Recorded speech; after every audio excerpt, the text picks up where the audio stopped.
साथियों, आप सभी का इस प्लेटफॉर्म पर स्वागत है। यहाँ पर हम लोग MPPCS जो परीक्षा जून में होनी प्रस्तावित है, उसके लिए MP स्पेशल को यहाँ पर हम लोग देख रहे हैं।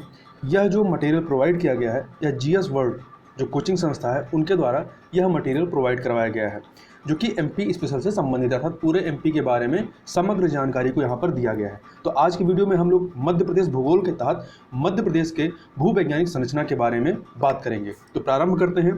भूवैज्ञानिक दृष्टि से देखें तो मध्य प्रदेश जो है ये प्रायद्वीपीय भारत का हिस्सा है।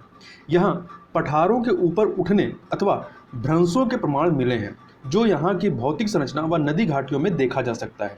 यहाँ आद्य महाकल्प से लेकर के नवीन टर्सरी युग, जब आपका हिमालय का निर्माण होता है, उस युग की चट्टानों के शैल समूह पाए जाते हैं। अब इनको थोड़ा सा देख लें क्रमागत रूप से। तो पहले आद्य महाकल्प चट्टान की बात करें तो विंध्यन व दक्कन ट्रैप का आधार जो है वो आद्य महाकल्प शैल है। बुंदेलखंड की गुलाबी ग्रेनाइट चट्टानों, नीस, सील तथा डाइक भी इसी से निर्मित हैं। जबकि थारवाड़ जो शैल समूह है ये बालाघाट की चिल्पी श्रेणी, छिंदवाड़ा की सौंसर श्रेणी तथा बुंदेलखंड व विंध्यन के मध्य बिंजावर श्रेणी जो है ये थारवाड़ शैल समूह से निर्मित है। इन सभी में जीवाश्म नहीं मिलते हैं। पुराना शैल समूह ये आपका जो बिंजावर श्रेणी है, बिजावर श्रेणी जो पन्ना वाला इलाका है, यहाँ पर पाया जाता है। विंध्यन शैल समूह ये रीवा से चंबल तक विस्तारित है, जहाँ पे सोन घाटी आपकी मिलती है। और कैमूर, भांडार तथा रीवा जो श्रेणियां हैं यहाँ पर ये विंध्यन शैल समूह पाए जाते हैं। गोंडवाना शैल समूह की बात करें तो यह सतपुड़ा तथा बघेलखंड में विस्तारित है। पेच घाटी, मोहपानी, पंचमढ़ी, देनवा, बागरा आदि कोयला क्षेत्र जो हैं वो इस गोंडवाना शैल समूह के अंतर्गत ही आते हैं। दक्कन ट्रैप की बात करें तो बाघ तथा लमेटा स्तरों के निक्षेपण से ज्वालामुखी क्रिया के पश्चात बेसाल्ट निर्मित मालवा का पठार बना है। याद रखिएगा जो गोंडवाना शैल समूह है इसमें मेनली आपके कोयला पाए जाते हैं। तो ये जहाँ पे MP में विस्तारित है, यहाँ पर आपको कोयले के क्षेत्र मिलेंगे। तृतीयक शैल समूह की बात करें तो गोंडवाना प्रायद्वीप के टूटने के पश्चात दक्कन के पठार को वर्तमान रूप मिला। इसी समय टेथिस सागर का निक्षेपण होने से मोड़दार पर्वत हिमालय बनता है। जो तृतीयक शैल समूह है, इसी समय जो आपका हिमालय पर्वत है वो इसी शैल समूह का ही भाग है। अब भौतिक दशाएं एवं भू आकृतिक प्रदेश की यदि बात करें तो मध्य प्रदेश भारत के प्रायद्वीपीय पठार का ही एक भाग है, या यहाँ पठारी भाग अधिक है। कहीं कहीं पर्वतीय श्रृंखलाएं विस्तृत हैं और कुछ क्षेत्रों में मैदानी भाग फैले हुए हैं। भौतिक बनावट की दृष्टि से देखें तो वर्तमान मध्य प्रदेश को आप निम्नलिखित 3 भौतिक प्रदेशों में विभाजित कर सकते हैं। कौन कौन सा? मध्य उच्च प्रदेश, दूसरा सतपुड़ा श्रेणी प्रदेश, तीसरा है पूर्वी पठार। अब इनको थोड़ा सा यहाँ पे एक इस रेखा चित्र के माध्यम से देखें तो इसको आप 3 भागों में बांट सकते हैं। मध्य उच्च प्रदेश के तहत जो आपका मध्य भारत का पठार, बुंदेलखंड का पठार, रीवा पन्नार का पठार, मालवा का पठार और नर्मदा सोन घाटी आती हैं। जबकि सतपुड़ा पर्वत श्रेणी के अंतर्गत वर्धा, पूर्णा, ताप्ती, तवा, देनवा, बेनगंगा, पेच ये इत्यादि वाला जो क्षेत्र है वो यहाँ पर आता है। बघेलखंड का पठार या इसे पूर्वी पठार भी कहते हैं। अब ये जो भू आकृतिक जो स्थल है इनके यदि थोड़ा टेम्परेचर को देखें कहाँ कितना है किस क्षेत्र का, तो जो मालवा का पठार है यहाँ का टेम्परेचर 10 डिग्री मिनिमम से लेकर मैक्सिमम 40 डिग्री सेंटीग्रेड तक होता है। इसी प्रकार से मध्य भारत का पठार 15 से लेकर 44 डिग्री सेंटीग्रेड, बुंदेलखंड का पठार 10 से 42 डिग्री सेंटीग्रेड, विंध्यन कगारी या रीवा पन्ना का जो पठार है यहाँ पे 8 से 42 डिग्री सेंटीग्रेड। तो यहाँ पे सबसे आपका देखेंगे यहाँ पे मिनिमम जो है 8 डिग्री तक जाता है। नर्मदा सोन घाटी 10 से 48 डिग्री सेंटीग्रेड, सतपुड़ा मैकाल श्रेणी 18 से 30 डिग्री सेंटीग्रेड, बघेलखंड का पठार 18 से 35 डिग्री सेंटीग्रेड। यहाँ पे मध्य प्रदेश का जो भू आकृतिक प्रदेश है इसको आप चित्र के माध्यम से भी देख सकते हैं। यहाँ पे जो आपका उत्तर प्रदेश वाला इलाका है इससे लगा हुआ जो है बुंदेलखंड का पठार, ये आपका बुंदेलखंड का पठार है 2 भागों में। इसके अलावा यहाँ पे रीवा पन्नार का जो पठार है ये भांडेर पर्वत श्रेणी है, यहाँ पर कैमूर पर्वत श्रेणी है, ये मालवा का पठार है। और यहाँ पे मध्य भारत का पठार जो कि राजस्थान से सीमा लगता हुआ है, और यहाँ पे नर्मदा सोन घाटी है, और ये आपका सतपुड़ा पर्वत श्रेणियाँ हैं जिसकी सबसे ऊंची चोटी जो धूपगढ़ है, यहाँ बुरहानपुर दर्रा है, और ये सतपुड़ा प्रदेश है आपका, और ये आपका बघेलखंड का पठार है। ये वाला ये बघेलखंड का पठार है। आगे चलते हैं। यहाँ पर जो भौगोलिक क्षेत्र हैं उनके क्षेत्रफल, वहाँ की जलवायु प्रदेश और वहाँ से कौन कौन सी नदियाँ निकलती हैं और मिट्टियाँ कौन सी हैं, वर्षा कितनी है और ये किन जिलों में विस्तारित हैं, उनको यहाँ पर देख लेते हैं। तो सबसे पहले मालवा पठार की बात करें तो ये इसका जो क्षेत्रफल है वो 88,222 वर्ग किलोमीटर है। मतलब एमपी के कुल क्षेत्रफल का अकेले 28.62% जो है वो मालवा का पठार है, और ये सबसे बड़ा हिस्सा है आपका। यहाँ पर जलवायु देखें तो सम जलवायु होती है। नदियाँ यहाँ पे माही, चंबल, काली, सिंध, पार्वती, बेतवा यहाँ से निकलने वाली नदियाँ हैं। जबकि यहाँ की मिट्टी गहरी काली मिट्टी होती है और वर्षा यहाँ पे 100 से 125 सेंटीमीटर तक होती है। और ये किन जिलों में विस्तारित है, तो ये सबसे अधिक बड़ा प्रदेश है, तो सबसे अधिक जिलों में विस्तारित भी होगा। भोपाल, धार, गुना, रतलाम, झाबुआ, मंदसौर, राजगढ़, उज्जैन, इंदौर, देवास, सीहोर, शाजापुर, विदिशा, रायसेन, सागर, आगर मालवा। नर्मदा सोन घाटी तो ये 86,000 वर्ग किलोमीटर अर्थात 27.89% इसका क्षेत्रफल है। दूसरे नंबर पे आता है यहाँ की जलवायु मानसूनी प्रकार की है। यहाँ से जो नदियाँ उद्गमित होती हैं वो उसमें नर्मदा, सोन, तवा और दूधी नदियाँ हैं। जबकि यहाँ की मिट्टी काली, गहरी काली है, ठीक है। वर्षा 125 सेंटीमीटर, और जो क्षेत्र इसके अंतर्गत आते हैं उसमें शहडोल, बड़वानी, मंडला, डिंडोरी, जबलपुर, नरसिंहपुर, होशंगाबाद, रायसेन, हरदा, खंडवा, खरगोन, धार, सीहोर, देवास आते हैं। तीसरा है बघेलखंड पठार या पूर्वी पठार भी इसे कहते हैं। ये 21,577 वर्ग किलोमीटर अर्थात 7% का ये क्षेत्रफल कवर करता है। यहाँ पे मानसूनी प्रकार की जलवायु है। यहाँ से जो नदियाँ प्रवाहित होती हैं उसमें नर्मदा, सोन, जोहिला, गोपद, बनास हैं। और यहाँ की मिट्टी लाल, पीली, बलुई, दोमट मिट्टी है। और वर्षा 62 से 150 सेंटीमीटर तक वर्षा होती है, मतलब वर्षा वाला क्षेत्र है ये।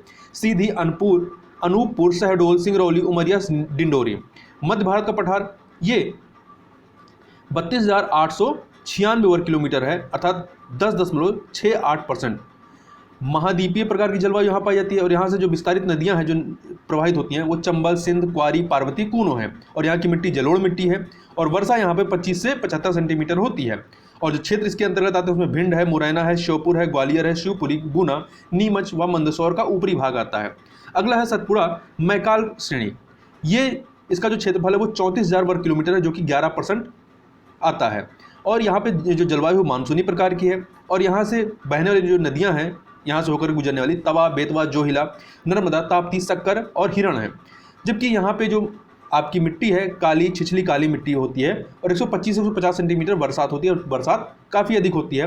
खंडवा, खरगोन, बड़वानी, बैतूल, बालाघाट, छिंदवाड़ा, सिवनी, मंडला, डिंडोरी ये इसके अंतर्गत आने वाले क्षेत्र हैं।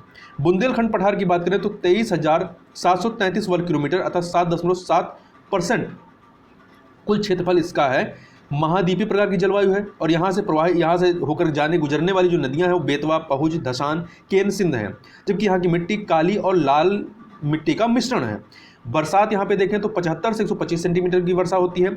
और जो इसके अंतर्गत जो जिले आते हैं वो दतिया, छतरपुर, टीकमगढ़, शिवपुरी, ग्वालियर व भिंड का कुछ भाग आता है। वहीं रीवा पन्ना का जो पठार है ये 31,955 वर्ग किलोमीटर है, 10.37% हिस्सेदारी इसकी है कुल क्षेत्रफल में। महाद्वीपीय प्रकार की जलवायु यहाँ पाई जाती है। और यहाँ से प्रवाहित होने वाली, यहाँ से गुजरने वाली जो नदियाँ हैं टोंस, केन, सोन नदी हैं। जबकि मिट्टी बलुई, दोमट, लाल और पीली मिट्टी पाई जाती है। और यहाँ पर बरसात जो है 100 से 125 सेंटीमीटर बरसात यहाँ पर होती है। और इसके अंतर्गत आने वाले जो जिले हैं रीवा, सतना, पन्ना, दमोह तथा सागर जिले का कुछ भाग इसके अंतर्गत आता है। अब चलते हैं यहाँ के कुछ जो प्रमुख पर्वत हैं, माउंटेन हैं, उनकी बात यहाँ पर कर लेते हैं। मध्य प्रदेश के अधिकांश भाग पठारी हैं लेकिन प्रदेश में पर्वत भी हैं। प्रमुख पर्वत जो हैं कुछ इस प्रकार से। सबसे पहले विंध्याचल पर्वत की बात कर लेते हैं। तो यह हिमालय से भी प्राचीन पर्वत है जो नर्मदा नदी के उत्तर में, आप मैप में देखेंगे तो नर्मदा नदी के उत्तर में पूर्व से लेकर के पश्चिम की ओर फैला है। इसकी ऊंचाई 457 मीटर से लेकर 610 मीटर तक है, लेकिन कहीं कहीं इसकी ऊंचाई 914 मीटर है। इसके उत्तर में मालवा का पठार है, ठीक है। विंध्याचल पर्वत के उत्तर में मालवा का पठार है। और इस पर्वत की सबसे ऊंची चोटी जो है वो अमरकंटक है, जहां से कई सारी नदियां निकलती हैं। पूर्वी क्षेत्र में यह भांडेर पर्वत के नाम से भी जाना जाता है। इससे अनेक नदियां नर्मदा, केन, सोन, बेतवा आदि नदियां निकलती हैं। यह क्वार्टज व बालू के लाल पत्थरों से बना हुआ है। इन चट्टानों को अधिकतर भवन बनाने के लिए काम में लाया जाता है। अगला है सतपुड़ा पर्वत। यह पर्वत नर्मदा नदी के दक्षिण में है। जैसे कि विंध्याचल क्या है, नर्मदा के उत्तर में है, और ये सतपुड़ा जो है नर्मदा के दक्षिण में है। मतलब कि नर्मदा नदी जो है आपकी विंध्याचल और सतपुड़ा पर्वत श्रेणियों के मध्य से जो भ्रंश घाटी बनती है वहां से होकर गुजरती है। तो सतपुड़ा पर्वत यह पर्वत नर्मदा नदी के दक्षिण में विंध्याचल के समानांतर लगभग 1120 किलोमीटर विस्तार में पूर्व से पश्चिम की ओर राजपीपला की पहाड़ियों से होकर के पश्चिम घाट तक फैला है। इसकी 7 शाखाओं में अमरकंटक, असीरगढ़ तथा महादेव प्रमुख है। ठीक है।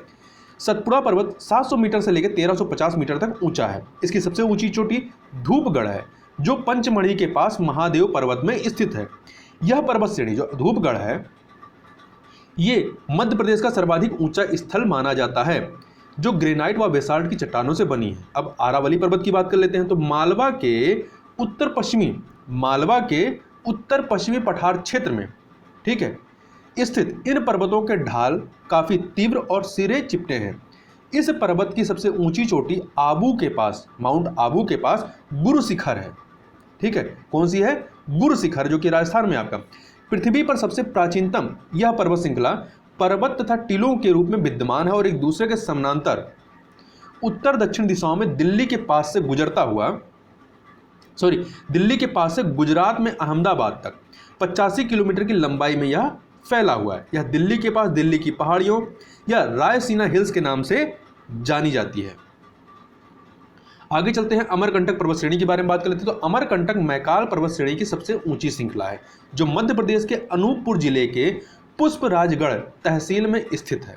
विंध्याचल, सतपुड़ा और मैकाल पर्वत श्रेणियों की शुरुआत यहीं से होती है। विंध्याचल, सतपुड़ा और मैकाल पर्वत श्रेणियों की शुरुआत यहीं से होती है। समुद्र तल से अमरकंटक की ऊंचाई 3600 मीटर है। अब अपवाह तंत्र, इन नदियों का अपवाह तंत्र, जो यहाँ से नदियाँ निकलती हैं, उनके ड्रेनेज सिस्टम को देख लेते हैं। तो किसी भी राज्य की सभ्यता, संस्कृति एवं आर्थिक विकास में नदियों का महत्वपूर्ण योगदान रहता है। मध्य प्रदेश की नदियां सिंचाई, जल विद्युत उत्पादन, मत्स्योत्पादन, जल परिवहन एवं व्यापार में अपना महत्वपूर्ण योगदान देती रही हैं। प्राचीन काल में अनेक धार्मिक, सांस्कृतिक एवं व्यापारिक केंद्र नदियों के किनारे स्थापित किए जाते थे। मध्य प्रदेश की नदियों को 2 वर्गों में विभाजित किया जा सकता है। एक जो केवल वर्षा ऋतु में जल से भर जाती हैं, परंतु ग्रीष्म काल में सूख जाती हैं। दूसरी वह जो वर्ष पर्यंत, मतलब पूरे वर्ष जल से परिपूरित रहती हैं और राज्य को सिंचाई, परिवहन, पर्यटन, मत्स्य पालन आदि में सहायता प्रदान करती है। मतलब इसमें जल लगातार आता रहता है। मतलब ये वर्षा जल से ही केवल नहीं भरती हैं। यहाँ पे आप फिगर में ये मध्य प्रदेश में जो नदियाँ हैं उनके अपवाह तंत्र को देख सकते हैं।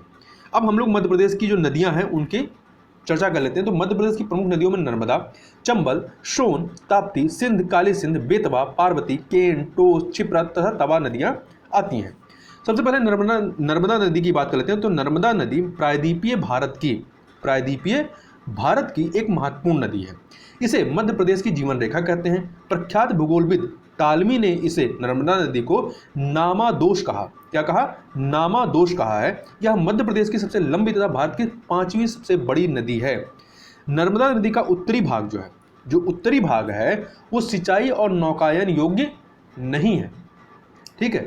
इसका उद्गम कहाँ से होता है? तो इसका उद्गम जो है अमरकंटक कहाँ है? तो ये अनूपपुर है उसकी पुष्पराजगढ़ तहसील के निकट अमरकंटक है, वहाँ से यह निकलती है। और ये निकल कर कहाँ जाती है? तो इसका समापन कहाँ होता है? तो गुजरात के भरूच के निकट जो खंभात या कैम्बे की जो खाड़ी है अरब सागर में, वहाँ जाकर ये अरब सागर में विलीन हो जाती है। इसकी जो कुल लंबाई है वो 1312 किलोमीटर है, जिसमें से मध्य प्रदेश में जो इसका हिस्सा है वो 1077 किलोमीटर है। और ध्यान रखिएगा, यह नदी भ्रंश घाटी से होकर के गुजरती है। ठीक है। मेनली 2 नदियां हैं जो भ्रंश घाटी से होकर गुजरती हैं, यहाँ पे नर्मदा और ताप्ती। ये आपका अधिकतर नदियां क्या होती हैं? वो आपका पूर्व साइड में जाकर के बंगाल खाड़ी में गिरती हैं, परंतु ये क्या है? आपका अरब सागर में जाकर गिरती हैं। तो इसका अपवाह क्षेत्र जो है 93,180 वर्ग किलोमीटर है। नर्मदा के बेसिन का 89.9% भाग मध्य प्रदेश में तथा 10.1% भाग गुजरात में है। यह पश्चिम दिशा में प्रवाहित होती है। इसका संपूर्ण अपवाह तंत्र यदि आप देखें, यहाँ पे दिखाया गया है, ये वृक्षनुमा, ये जो है आपका पूरा वृक्षनुमा प्रणाली का है। यह मध्य प्रदेश के 15 जिलों, तो याद रखिए कितने जिलों से गुजरती है? 15 जिलों। कौन कौन से?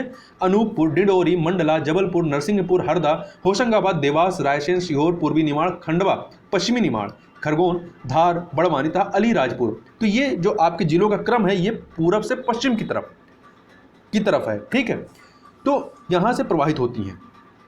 अब इसमें बाएं तट से मिलने वाली नदियाँ जो हैं, बाएं तट से इधर से ये आपकी नदियाँ निकल रही हैं, तो बायां तट आप देखेंगे कौन सा होगा? बायां तट इधर और ये दायां तट हुआ। तो बाएं तट से मिलने वाली नदियां कौन सी हैं? बरनार, बंजर, सेर, शक्कर, दूधी, ये सेर, शक्कर, दूधी, तवा, गजाल, दोटी तवा, कुंदी, देव और गोई हैं। जबकि दाएं तट से इधर से मिलने वाली जो नदियां हैं उसमें हिरन, हिरन है, तिनतोनी, बरना, चंद्रकेसर, कानर, मान, ऊटी एवं हथनी है। और यहाँ के दर्शनीय स्थल या कह सकते हैं कि जो जलप्रपात है वो कौन से? कपिल धारा, दुग्ध धारा, सहस्त्र धारा व भेड़ घाट है। ठीक है, भेड़ घाट आपका जबलपुर में है।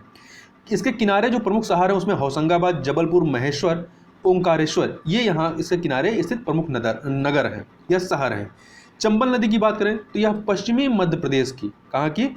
पश्चिमी मध्य प्रदेश की महत्वपूर्ण नदी है। इसका पौराणिक नाम चरमावती है। इसका उद्गम महू के समीप जाना पाव पहाड़ी, जो कि 854 मीटर ऊंचा है, यहाँ से होता है। यह नदी पहले उत्तर की ओर राज्य के धार, उज्जैन, रतलाम, इंदौर, नीमच जिलों में बहती हुई कोटा जिला, जो कि राजस्थान में है, यहाँ पर प्रवेश करती था। कोटा के निकट 18 मीटर ऊंचा चुलिया जलप्रपात बनाती है और मध्य प्रदेश और राजस्थान की सीमा बनाती हुई उत्तर प्रदेश के इटावा के निकट यमुना में मिल जाती है। तो इस प्रकार से यह यमुना की सहायक नदी है।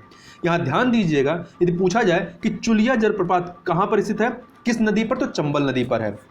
आगे देखें, इसमें अवनालिका अपर्दन के कारण भिंड मुरैना के निकट गहरी खाइयों का निर्माण हुआ है, जो डाकुओं का आश्रय स्थल भी है। प्रमुख सहायक नदियों की यदि बात करें तो इसकी प्रमुख सहायक नदियों में छिप्रा, काली सिंध, पार्वती और बनास नदियां हैं। आगे चलते हैं, ताप्ती नदी की बात कर लेते हैं। ताप्ती नदी या तापी नदी भी कहते हैं और ताप्ती नदी भी कहते हैं, दोनों नदियां कहते हैं, दोनों अलग नहीं है, कंफ्यूज मत होइएगा, तापी या ताप्ती नदी। इसका संस्कृत में जो नाम है, ये संस्कृत में ताप शब्द से लिया गया है। यह नदी मध्य प्रदेश के बैतूल जिले की मुल्ताई से उद्गमित होकर नर्मदा के समानांतर मध्य प्रदेश की दक्षिणी सीमा निर्धारित करती है। ठीक है, और निर्धारित करते हुए सूरत के निकट खंभात की खाड़ी में गिरती है। तो यह भी भ्रंश घाटी से होकर, जैसे नर्मदा नदी जो है वो भ्रंश घाटी से होकर प्रवाहित होती है, उसी प्रकार से यह भी भ्रंश घाटी से होकर प्रवाहित होती है। इसकी कुल लंबाई 724 किलोमीटर है और जल अपवाह क्षमता 86,340 लाख घन मीटर है। इसके किनारे बसानगर, बुरहानपुर है और इसकी सहायक नदियां पूर्णा, गिरना, बाधुड़, सीवा तथा बोरी हैं। बेतवा नदी की बात करें, इसे बेत्रावती के नाम से भी जाना जाता है। यह रायसेन के कुमरा गांव से उद्गमित होती है और 480 किलोमीटर की कुल लंबाई तय करके उत्तर प्रदेश के हमीरपुर के निकट यमुना में मिल जाती है। इसे मध्य प्रदेश की गंगा के नाम से भी जाना जाता है। इसकी प्रमुख सहायक नदियां धसान एवं बीना है। इसके किनारे बसे शहर ओरछा, सांची, गुना तथा विदिशा है। यह नदी उत्तर की ओर प्रवाहित होती है। तो याद रखिएगा, बेतवा नदी जो है आपकी उत्तर की ओर प्रवाहित होती है। सोन नदी की बात करें तो इसका उद्गम अनूपपुर जो जिला यहाँ के अमरकंटक से होता है। 780 किलोमीटर यह नदी जो दूरी 780 किलोमीटर दूरी तय करके यह पटना के निकट दानापुर में गंगा से मिल जाती है। इस प्रकार से सोन नदी गंगा की सहायक नदी है। यह उत्तर की ओर प्रवाहित होती है। जैसे कि बेतवा नदी उत्तर की ओर प्रवाहित होती है, तो ये भी उत्तर की ओर प्रवाहित होती है। इस नदी का नाम सोन इसलिए पड़ा क्योंकि इस नदी की जो बालू या जो रेत है वो पीले रंग की, जो सोने की तरह चमकती है।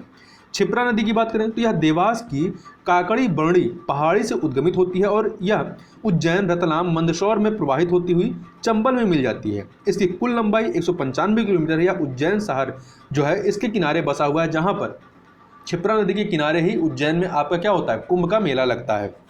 तवा नदी की बात करें तो यह पंचमढ़ी के महादेव पर्वत से उद्गमित होती है और होशंगाबाद के पास इटारसी में नर्मदा नदी में मिल जाती है। यह होशंगाबाद जिले की प्रमुख नदी है।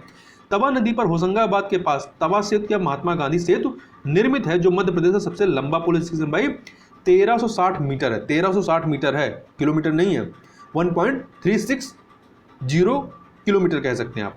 काली सिंधा यह नदी देवास के बागली गांव से निकलती है और शाजापुर व राजगढ़ में बहती हुई राजस्थान में चंबल में मिल जाती है। मतलब ये काली सिंधा जो है चंबल की सहायक नदी है। इसकी कुल लंबाई 150 किलोमीटर है। इसके किनारे प्रमुख जो नगर हैं वो देवास तथा सोनकच्छ हैं। केन नदी की बात करें तो यह नदी कटनी के कैमूर पर्वत के बीच रीठी विकास खंड के मुआर गांव से निकलती है। पुराणों में इसे सुक्तामती और कर्णवती कहा गया। तो याद रखिए, केन नदी के जो दूसरे नाम है सुक्तामती या कर्णवती भी है।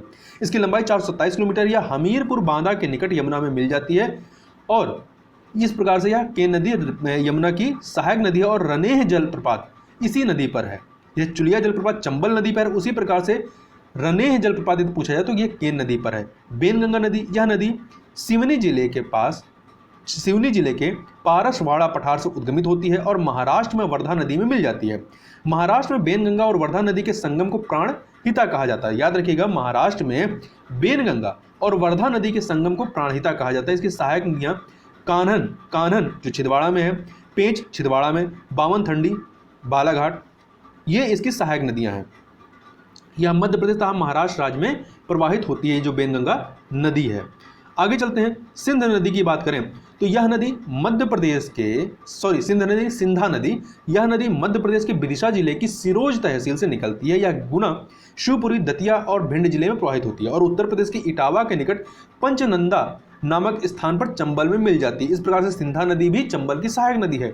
पार्वती नदी यह सीहोर से जिले की आष्ठा तहसील, सीहोर जिला जो है यहाँ की आष्ठा तहसील से उद्गमित होती है, जो चचौड़ा तथा गुना तहसीलों से होती हुई श्योपुर जिले में चंबल में मिल जाती है। आष्टा, राजगढ़ तथा शाजापुर नगर इसके किनारे बसे हुए हैं। माही नदी की बात करें तो यह धार के विंध्याचल पर्वत से उद्गमित होती है और गुजरात में खंभात की खाड़ी में गिर जाती है। तो जो माही नदी है ये धार के विंध्याचल पर्वत से उद्गमित होती है एमपी में, और गुजरात में खंभात खाड़ी में गिर जाती है। मध्य प्रदेश, राजस्थान तथा गुजरात की प्रमुख नदी है। यह भारत की एकमात्र ऐसी नदी है जो कर्क रेखा को 2 बार काटती है। टोंस नदी की बात करें, यह मध्य प्रदेश के सतना जिले के कैमूर पर्वत श्रेणी में स्थित तमासकुंड जलाशय से उद्गमित होती है। तो याद रखिए, टोंस नदी का उद्गम कहाँ से होता है, तो जो सतना में तमासकुंड जलाशय यहाँ से उद्गमित होती है। तत्पश्चात यह उत्तर पूर्व दिशा में, ठीक है, नॉर्थ ईस्ट डायरेक्शन में इस प्रकार से प्रवाहित होकर प्रयागराज के निकट सिरसा नामक स्थान पर गंगा में मिल जाती है। तो इस प्रकार से टोंस नदी गंगा की सहायक नदी है। यह बीहड़ और बेलन इसकी प्रमुख सहायक नदियां हैं। कुछ प्रमुख बिंदुओं को यहाँ पर देखें तो मध्य प्रदेश के अमरकंटक से 3 किलोमीटर के अंदर से 3 नदियां नर्मदा, सोन तथा जोहिला का उद्गम है। क्षिप्रा नदी को मालवा की गंगा कहते हैं, ठीक है, तो याद रखिएगा क्षिप्रा को क्या कहते हैं, मालवा की गंगा कहते हैं। और वहीं पर बीहड़ नदी, जो बेतवा नदी है उसे मध्य प्रदेश गंगा कहते हैं। यहाँ ध्यान रखिएगा, क्षिप्रा नदी को मालवा की गंगा कहते हैं, जबकि जो बेतवा नदी है उसे मध्य प्रदेश की गंगा कहते हैं। तो दोनों में कंफ्यूज मत होइएगा। मध्य प्रदेश की बेनगंगा, पेंच और वर्धा नदियां दक्षिण दिशा में प्रवाहित होती हैं, ठीक है, ये दक्षिण में, जैसे कुछ नदियों की बात की जो उत्तर में प्रवाहित हो रही थी, परंतु ये दक्षिण में प्रवाहित होती हैं। बीहड़ नदी बिंद क्षेत्र के सतना जिले के खरमकेड़ा की पहाड़ियों से उद्गमित होती है। हलाली नदी सीहोर से निकलती हैं। हथनी नदी ये अलीराजपुर, बावनथंडी सिवनी से, साक नदी ग्वालियर के निकट से, शिवना नदी रतलाम, हलाली नदी सांची, केरवा नदी भोपाल, घसा नदी रायसेन, बेसली नदी ग्वालियर, गंभीर नदी जानापाव इंदौर और शेर नदी सिवनी से निकलती है।